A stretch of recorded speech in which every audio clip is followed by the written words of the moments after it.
Hello guys, study with Arushi में आप सभी का स्वागत है। आशा करती हूँ कि आप सभी अच्छे होंगे। ये वीडियो भारत के प्राचीन इतिहास की जो सीरीज चल रही थी उसकी 17वीं वीडियो है। अगर आप पहले की वीडियो देखना चाहते हैं तो हमारे चैनल के प्लेलिस्ट में जाकर देख सकते हैं। ये प्रश्न बहुत ही ज़्यादा महत्वपूर्ण है। चलिए अपना वीडियो शुरू करते हैं। पहला प्रश्न है, चंद्रगुप्त के 9 रत्नों में निम्न में से कौन फलित ज्योतिष से संबंधित था? चंद्रगुप्त के 9 रत्नों में से निम्न में से कौन फलित ज्योतिष से संबंधित था? तो इसका आंसर होगा आपका छपड़क। चंद्रगुप्त द्वितीय विक्रमादित्य के कुशल शासन की प्रशंसा चीनी यात्री फाहियान ने की थी। इनके 9 रत्नों की प्रसिद्ध सर्वकालिक रही है। 9 रत्नों में सर्वोत्कृष्ट महाकवि कालिदास थे, जबकि छपड़क रत्न फलित ज्योतिषी थी। अगला प्रश्न है, इनमें से किसने पहली बार यह व्याख्या की कि पृथ्वी के अपनी धुरी पर घूमने के कारण प्रतिदिन सूर्योदय एवं सूर्यास्त होता है? इनमें से किसने पहली बार यह व्याख्या की थी? क्या व्याख्या की थी कि पृथ्वी के अपनी धुरी पर घूमने के कारण प्रतिदिन सूर्योदय एवं सूर्यास्त होता है। ये आपका बिहार पब्लिक सर्विस कमीशन में पूछा गया है 2018 में। तो इसका आंसर होगा आपका आर्यभट्ट। आर्यभट्ट गुप्त काल के प्रसिद्ध गणितज्ञ थे। इनकी प्रमुख कृति आर्यभट्टियम है। इन्होंने गणित के विविध नियमों का प्रतिपादन किया तथा सर्वप्रथम यह खोज की कि पृथ्वी अपनी धुरी के चारों ओर परिभ्रमण करती है। अगला प्रश्न है, अधोलिखित में कौन गुप्तकालीन स्वर्ण मुद्रा है? अधोलिखित में कौन गुप्तकालीन स्वर्ण मुद्रा है? तो इसका आंसर होगा आपका दीनार। गुप्त काल में स्वर्ण मुद्रा को दीनार कहा जाता था। चीनी यात्री फाहियान के अनुसार लोग दैनिक क्रय विक्रय में कौड़ियों का प्रयोग करते थे। अगला प्रश्न है, गुप्तकालीन रजत मुद्राओं को नाम दिया गया था। गुप्तकालीन में रजत मुद्राओं को क्या नाम दिया गया था? तो इसका आंसर हुआ आपका रूपक। स्वर्ण मुद्रा को दीनार और रजत मुद्रा को रूपक।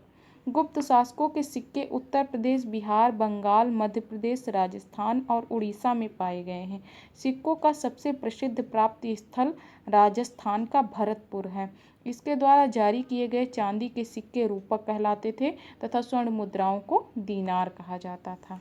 अगला प्रश्न है, निम्नलिखित में से किस गुप्त शासक ने सर्वप्रथम सिक्के जारी किए थे?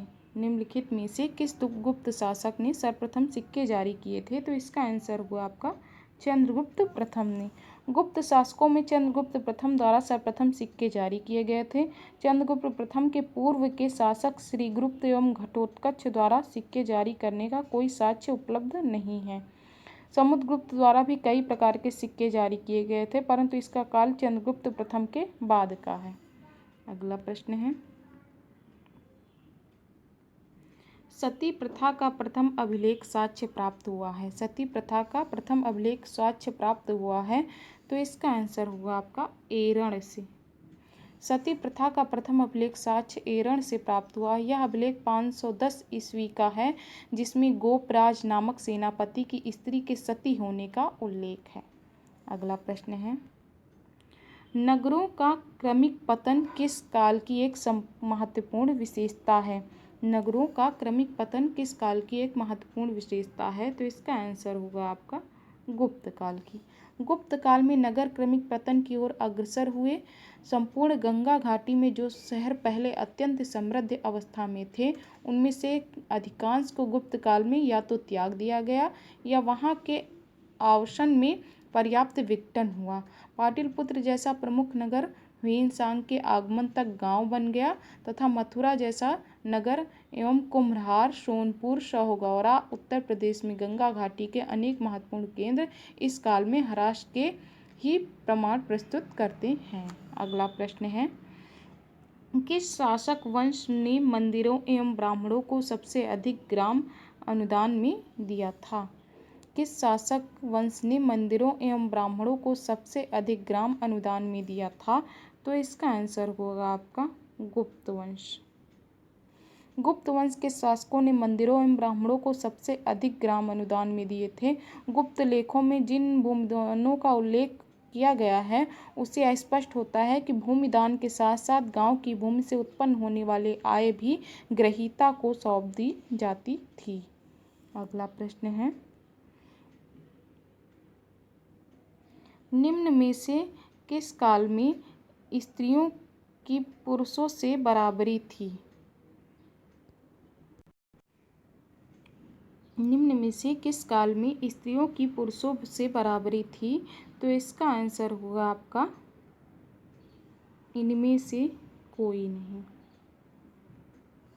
ऋग्वैदिक काल को छोड़कर प्राचीन भारतीय इतिहास में स्त्रियों की स्थिति कभी भी अच्छी नहीं रही है, ना ही गुप्त काल में, ना ही मौर्य काल में और ना ही चोलों के काल में।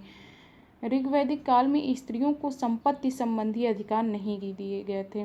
गुप्त काल और मौर्य काल, चोल काल में स्त्रियों की स्थिति से संबंधित कुछ सीमित प्रसंगों को छोड़कर उनकी दयनीय स्थिति का ही साक्ष्य मिलता है।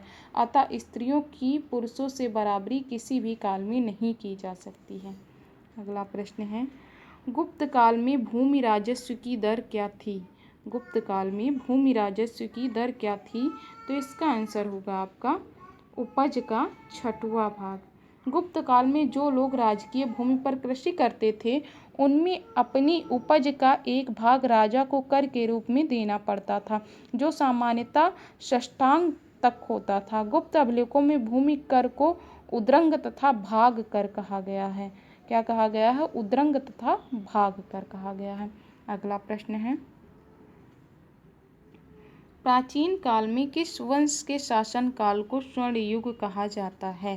प्राचीन काल में किस वंश के शासन काल को स्वर्ण युग कहा जाता है? तो इसका आंसर होगा आपका गुप्त काल को। गुप्त काल को इतिहासकारों ने भारत का स्वर्ण युग कहा है। इस काल में क्लासिक युग तथा भारत को पेरिक्लीन युग भी कहा गया है। अपनी जिन विशेषताओं के कारण गुप्त काल को स्वर्ण काल कहा गया है वह इस प्रकार है: महान सम्राटों का काल, श्रेष्ठ शासन, आर्थिक समृद्धि, धार्मिक सहिष्णुता का काल, भारतीय संस्कृति के प्रचार का काल, साहित्य, विज्ञान एवं कला के उत्कर्ष का काल। इन सभी के कारण गुप्त काल को स्वर्ण युग कहा गया है। अगला प्रश्न है, किस प्रकार की भूमि को अपरहत कहा जाता है? किस प्रकार की भूमि को अपरहत कहा जाता है? तो इसका आंसर होगा आपका बिना जोती हुई जंगली भूमि। बिना जुती हुई जंगली भूमि, वह भूमि जिस पर खेती ना की गई हो, अपरहत भूमि कहा गया है। यह गुप्तकालीन राजस्व व्यवस्था का एक पद है। अगला प्रश्न है, गुप्त साम्राज्य निम्न में से किनके कर रहित कृषि भूमि प्रदान की जाती थी? गुप्त काल द्वारा निम्न में से किन्हें कर रहित कृषि भूमि प्रदान की जाती थी? तो इसका आंसर होगा आपका ब्राह्मणों को। गुप्त काल में मंदिरों एवं ब्राह्मणों को जो भूमि दान में दी जाती थी उसे अग्रहार कहा जाता था। ऐसी भूमि सभी प्रकार के करों से मुक्त होती थी तथा उनके ऊपर धारकों का पूर्ण स्वामित्व होता था। इस प्रकार के भूमिदान का एकमात्र उद्देश्य धार्मिक एवं शैक्षणिक था।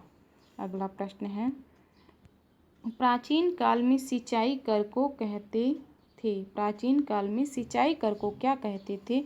तो इसका आंसर हुआ आपका विदग भागम। प्राचीन काल में सिंचाई कर को विदग भागम अथवा उदक भाग कहा गया है। हिरण्य मौर्य काल में लिया जाने वाला नगद कर है। गुप्त काल में भूमि कर को उद्रंग कहा गया है। प्राचीन भारत की राजपूत युगीन संस्कृति में उल्लेख है कि उपरनिका भूमि पर स्थायी तथा अस्थायी रूप से रहने वाले किसानों को लिया जाता था। अगला प्रश्न है, आज का आखिरी प्रश्न है, तीसरी शताब्दी में वारंगल प्रसिद्ध था। तीसरी शताब्दी में वारंगल किसके लिए प्रसिद्ध था? ऑप्शन है तांबे के बर्तनों के लिए, स्वर्ण आभूषणों के लिए, लोहे के यंत्रों एवं उपकरणों के लिए, हाथी दांत के काम के लिए।